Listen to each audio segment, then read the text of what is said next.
Hello guys, dark hole में आपका स्वागत है। दोस्तों, आज हम आपको बताएंगे लस्ट यानी कि वासना के बारे में। हमारे मन में तरह तरह के सेक्सुअल थॉट्स, गंदे विचार क्यों आते हैं? हम नहीं चाहते, लेकिन फिर भी हमारे मन में सेक्सुअल थॉट्स आते रहते हैं। ऐसा क्यों होता है?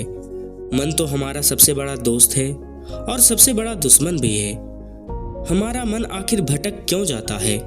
जब हम अपने आप को संतुलन में रखते हैं तो हमें जीवन में सब कुछ मिलता है। आखिर मन को समझा कैसे जा सकता है? जब हम अपने मन में आने वाले गंदे विचार को रोकने का कोशिश करते हैं, उतना ही अधिक ये विचार हमारे अंदर प्रवेश करते हैं। जब आप किसी चीज से दूर भागते हैं, उतना ही वह आपके पास आती जाती है।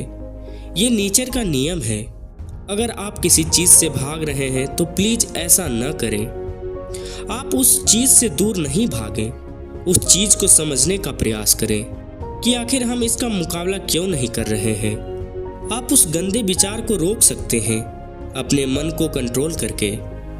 बहुत समय पहले की बात है, एक जवान लड़का गौतम बुद्ध को खोजते हुए आया। जब गौतम बुद्ध को उस लड़के ने अपने सामने देखा, वो आश्चर्यचकित हो गया, क्योंकि वे शांत और विनम्र स्वभाव के थे। उस जवान लड़के ने गौतम बुद्ध से बोला, हे प्रभु, आप ये बताइए कि आखिर मेरे मन में इतने गंदे गंदे विचार क्यों आते हैं? मैं बिल्कुल नहीं चाहता कि मेरे मन में गंदे विचार आएं, लेकिन मेरे मन में हमेशा सेक्सुअल बातें यानी कि वासना के विचार आते रहते हैं और मैं उनके बारे में सोच सोचकर बहुत परेशान रहने लगा हूँ। यह सब सोचने में मेरी सारी ऊर्जा और समय बर्बाद हो जाता है और इन सभी विचारों के कारण मैं कभी कभी शांत नहीं रह पाता और मैं हमेशा महिलाओं को देखकर मोहित हो जाता हूँ। मैं अपने आप को कैसे रोकूं भगवान? गौतम बुद्ध मुस्कुराए और उन्होंने उस जवान लड़के से पूछा, क्या तुम्हें पता है कि वासना क्या होती है? तो उस जवान लड़के ने जवाब दिया, प्रभु, मैं तो नहीं जानता कि वासना क्या होती है, लेकिन इतना जानता हूँ कि यह बहुत बुरी चीज है। तब गौतम बुद्ध ने कहा कि तुम्हें सबसे पहले समझना होगा कि इस संसार में जो कुछ भी है वह प्राकृतिक है, वह बुरा नहीं है।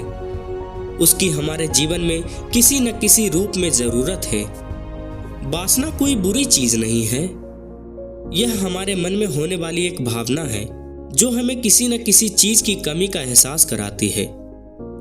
तब हम उस चीज को पाने के लिए उस चीज की ओर आकर्षित होते हैं। जैसे अगर आप एक स्टूडेंट हैं और आपके पास पैसे की कमी है, जो ज़्यादातर होती है, तो आपके मन में पैसे को पाने की इच्छा पैदा होगी। इसका मतलब यह नहीं कि पैसा बुरी चीज़ है। ठीक इसी तरह वासना भी एक ज़रूरत है, एक भावना है। हमारे शरीर को जब यह आवश्यकता पड़ती है तो हम इसे काम वासना कहते हैं। उस जवान लड़के ने गौतम बुद्ध से कहा, मैं वासना का अर्थ समझ गया प्रभु, लेकिन आप मुझे बताएं कि वासना कहाँ से आती है और कैसे आती है? गौतम बुद्ध ने कहा, यह कहीं से आती नहीं है, यह हमारे अंदर ही है और इसका होना जरूरी है, तभी मानव जाति का विस्तार होगा। तब उस लड़के ने कहा, जब यह हमारे अंदर है और जरूरी भी है, तो लोग इसे गलत क्यों कहते हैं? बुद्ध ने कहा, यही तो समस्या है। लोगों ने इसे गलत बताया है। वे इसे छिपाने और दबाने की कोशिश करते हैं।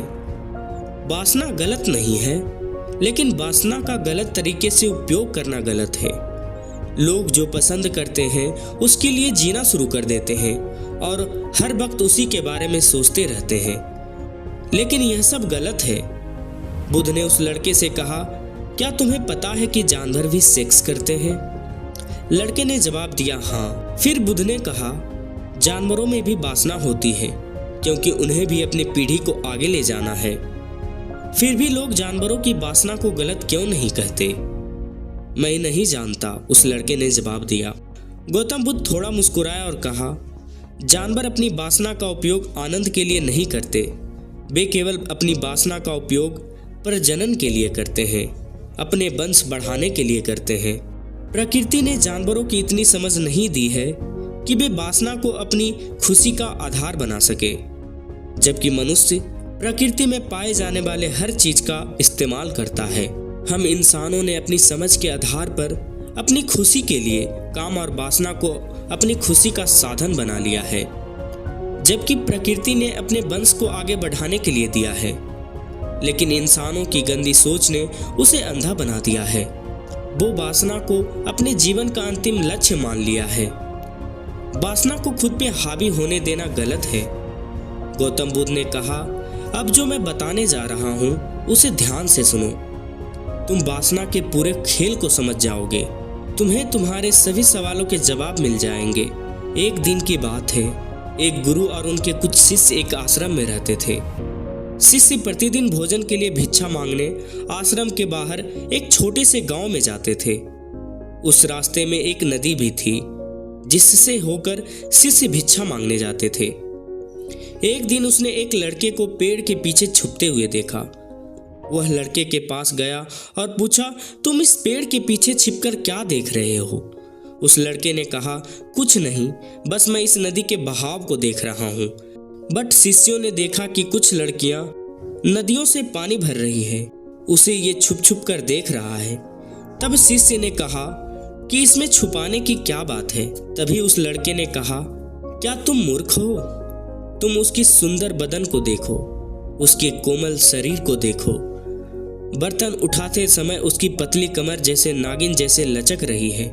उसके बाल कैसे लहरा रहे हैं, मानो जैसे कि स्वयं इंद्र की परियां पृथ्वी लोक में आए हों। शिष्य वापस नदी की ओर देखता है और आगे बढ़ जाता है। वह शिष्य अब आश्रम के कामों में बिजी हो जाता है, लेकिन उसके मन में वो दृश्य बार बार घूम रहा था। उसका मन वापस उन लड़कियों को देखने के लिए मचल रहा था। सुबह शाम किसी भी काम में उसका मन नहीं लगता था। वह सुबह आश्रम से जल्दी निकल जाता और बार बार उन लड़कियों को छुपकर देखता रहता। एक दिन उस शिष्य के बारे में गुरु को पता चल जाता है, तो वे उस शिष्य को बुलाते हैं और वासना की सारी बातों से अवगत करा देते हैं। कभी कभी वासनाएं बुरी संगति, बुरी चीजों को देखने से आती है। कभी कभी कामुकता हमारे अंदर नहीं होती, लेकिन कुछ अश्लील लोगों के साथ रहने के कारण वह हम पर हावी हो जाता है। तब उस शिष्य ने कहा, गुरुदेव आप सही कह रहे हैं। मैं रास्ता भटक गया था। मैं उनकी सुंदरता पर मोहित हो गया था। मैं अपने कर्म को भूल गया था। हम हमेशा दूसरों को देखने में लगे रहते हैं। बताओ, कोई तुम्हें पसंद हो, अगर वह भी तुम्हें पसंद करती हो तो शादी कर लो, लेकिन उससे पहले तुम कुछ बनो, अपने आप को पहचानो, अपने आप को खोजने में समय और पूरी एनर्जी लगाओ। अगर आप वासना से छुटकारा पाना चाहते हैं तो आप अपने बुरे संगत को बदलें, अपने विचारों को बदलें और अब कभी भी अपने बुरे थॉट्स को बलपूर्वक रोकने का प्रयास न करें। आप अपने विचारों को खुद पर हावी न होने दीजिए।